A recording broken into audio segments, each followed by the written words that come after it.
Hello friends, எல்லாருக்கும் வணக்கம். பொன்னியின் செல்வன் இந்த நாவலில் இருக்கக்கூடிய ஒரு சில சீன்ஸ் வந்து பார்த்தோம் அப்படின்னா பாகுபலியில் வந்துச்சு அப்படின்னு சொல்லி நம்மள்ட்ட வந்து நம்ம சோஷியல் மீடியாவில் ஷேர் பண்ணிட்டு இருந்தாங்க. இப்போ டைரக்டர் சங்கர் என்ன சொல்கிறார் அப்படின்னா, இப்போ ரீசெண்டாக தேவாரா அப்படிங்கிற ஒரு படத்தோட ட்ரெய்லர் வந்து ரிலீஸ் ஆயிருந்துச்சு. அவர் தேவாரா அப்படிங்கிற ஒரு படத்தை நேரடியாக சொல்ல அப்படின்னா கூட நமக்கு தெரியும் சு வெங்கடேஷன் அப்படிங்கிறவர் இருக்கார். அவர் வந்து பார்த்தோம் அப்படின்னா ஒரு தமிழ் நாவல் எழுதியிருக்காரு, நவயுக நாயகன் வேல்பாரி அப்படின்னு சொல்லி. இது பயங்கர பிரபலமான ஒரு நாவலாம். எனக்கு நிஜமாக தெரியாது, நான் படித்ததும் கிடையாது. ஆனால் அதோட காப்பிரைட் ஹோல்டராக டைரக்டர் சங்கர் இருக்காராம். ஆனால் தேவாரா படத்தில் இருக்கக்கூடிய சீன்ஸ் வந்து இந்த வேல்பாரி நாவலை பேஸ் பண்ணி நிறையா சீன்ஸ் வந்து இருக்குது அப்படின்னு சொல்லி அவர் வந்து சொல்லியிருந்திருக்காரு. இதை வந்து நீங்கள் வந்து அவாய்ட் பண்ணணும், அப்படி இல்லைன்னா லீகல் ஆக்ஷன் நீங்கள் ஃபேஸ் பண்ணுங்க அப்படின்னு சொல்லியிருந்திருக்காரு. நமக்கு இதெல்லாத்தையும் நீங்கள் வந்து விட்டுருங்க. எனக்கு ஒரே ஒரு டவுட் தான் இருக்குது.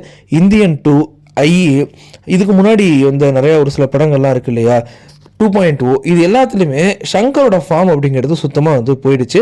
இந்தியன் 2 கூட விட்டுருங்க, 2.0 சங்கர்கிட்ட வந்து பார்த்தோம் அப்படின்னா அந்த ஃபார்ம் அப்படிங்கிறது போயிடுச்சு. ஒரு சில பேர் வந்து இன்னமும் சொல்கிறது என்னென்னா, சுஜாதாவோட மறைவுக்கு அப்புறம் சங்கர் வந்து சரிஞ்சிட்டாரு அப்படின்லாம் சொல்லிட்டு இருக்காங்க. அப்படி இருக்கும்போது சங்கர் இப்போ நிறையா வந்து ஒரு நெருக்கடியில் தான் இருக்கார். ஒரு நல்ல படத்தை கொடுத்தாகணும் அப்படின்னு சொல்லி, ஏன்னா கேம் சேஞ்சர் அப்படிங்கிற ஒரு படமும் அவர் வந்து பண்ணிகிட்டு இருக்காரு. இந்தியன் 2லையும் கடுமையான நெகட்டிவ் ரிவ்யூஸ் வந்து வந்துச்சு. இந்தியன் 2 பாசிட்டிவாக சொன்னது வந்து ரொம்ப ரொம்ப ரொம்ப சொற்ப பேர் தான். அப்படி இருக்கும்போது எதுக்கு சங்கர் இப்படி வந்து பண்ணார் அப்படிங்கிறது நமக்கு வந்து சீரியஸாக வந்து புரியல.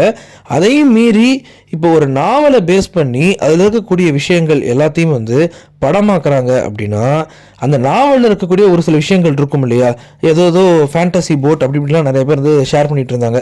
அது வந்து பொன்னியின் செல்வனாக இருந்தாலும் சரி, வேல்பாரி இருந்தாலும் சரி, இப்போ இதை நீங்கள் பார்த்துட்டு இருக்கீங்க பார்த்தீங்களா, இதெல்லாம் வந்து நாவல்லேருந்து இன்ஸ்பயர் ஆகிறதா வந்து சொல்கிறாங்க.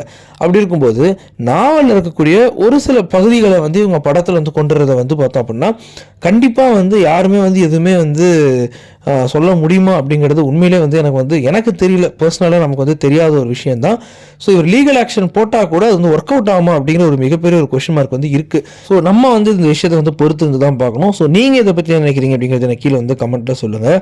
பட் என்ன கேட்டிங்கன்னா, சங்கர், லிங்குசாமி, இந்த மாதிரி ஒரு சில டேரக்டர்ஸ் இருக்காங்க, பாலா, இந்த மாதிரி டேரக்டர்ஸ்லாம் இருக்காங்க. ஸோ இவங்கெல்லாம் வந்து ஒழுங்காக ஃபிலிம் மேக்கிங்கில் இன்னும் கொஞ்சம் கான்சன்ட்ரேட் பண்ணி நல்ல நல்ல படங்கள் கொடுத்தா நல்லாயிருக்கும் அப்படின்னு நான் வந்து நினைக்கிறேன். ஏன்னா இப்போ கூட பழைய இந்தியன்லேருந்து ஏதாவது ஒரு சீன்ஸ் பார்த்தோம்னு வச்சுக்கோங்களேன், உண்மையிலே மனசுக்கு வந்து அவ்வளோ கஷ்டமாகவும் ஷாக்கிங்காகவும் இருக்குது. ஏன்னா இப்படிப்பட்ட ஒரு டேரக்டரோட இப்படி ஆகிட்டாரு அப்படின்னு சொல்லி. ஏன்னா இன்றைக்கி நான் இந்தியன் 2 நான் வந்து பார்க்கவே இல்லை. பட் அதில் வரக்கூடிய ரிவ்யூஸை பார்த்தோம்னா நமக்கு இந்தியன் 2 வந்து காலம் ஃபுல்லாக நான் பார்க்க மாட்டேன் போல், அவ்வளோ மோசமான ரிவ்யூஸ் வந்து வந்துட்டுருக்கு.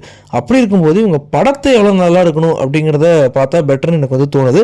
அதையும் மீறி இவர் ஒரு காப்பிரைட் ஹோல்டராக இருக்கும்போது இவரோட நியாயத்தை அவர் சொல்கிறாரு. அது இவரோட பாயிண்ட் ஆஃப் வியூவில் கரெக்டாக கூட இருக்கலாம். ஸோ நம்ம பொறுத்து இருந்து தான் பார்க்கணும் இந்த விஷயம் என்ன நடக்கும் அப்படிங்கிறத. ஸோ நீங்கள் என்ன சேனலை சப்ஸ்கிரைப் பண்ணுங்கள். அடுத்த வீடியோஸில் பார்ப்போம். பாய்.